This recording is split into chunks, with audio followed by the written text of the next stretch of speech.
কোটি টাকা থাকুক, দিল যদি উপস্থিত না থাকে, মোহাব্বত না থাকে, সেই কোটি টাকারও শান্তি বলেন না ভাই, শান্তি?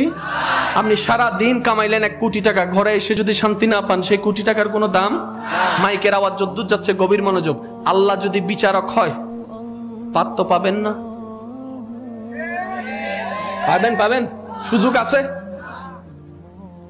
আল্লাহ কি বিচারক? কয় হ্যাঁ। শুনুন, আল্লাহ বিচারকও, আল্লাহ আবার বিচারক নয়ও। এটা আবার কেমন কথা? আমি বলছি ভাই, আপনি অনেক পড়েছেন কিন্তু খেয়াল করেন নাই। সেটা কি? সূরা ফাতিহার 3 নম্বর আয়াত, মালিকি ইয়াউমিদ্দিন। আল্লাহ নিজের পরিচয় দিচ্ছেন বিচার দিবসের, আমি আল্লাহ মালিক। একটু গভীর মনোযোগ। আমি আল্লাহ বিচার দিবসের, আর একটু জোরে বলেন।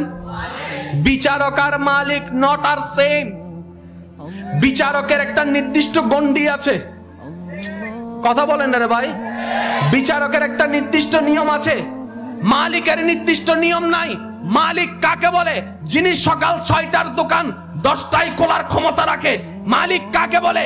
যিনি মাসের মাঝখানে কর্মচারীকে বাইরে করে দিতে পারে, নতুন কর্মচারী আনতেও পারে। জিজ্ঞেস করার কেউ নাই, জিজ্ঞেস করার কেউ নাই, জিজ্ঞেস করার কেউ নাই, জিজ্ঞেস করার কেউ নাই, তাকে বলা হয় মালিক। এবার রব্বে কারীম বলে মালিক ইয়াউমিদ্দিন, আমি হাসরের দিবসে, কিয়ামত দিবসের আমি হলাম মালিক। আল্লাহ তুমি মালিক হলা কেন?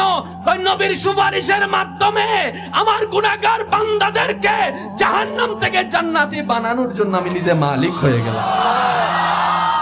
আরেকটু জোরে বলেন। আপনি এমন রহমানের বান্দা। আরেকটু জোরে। আপনি এমন রহমানের বান্দা, আপনি আমি এমন রহমতুল লিল আলামিন নবীর উম্মত।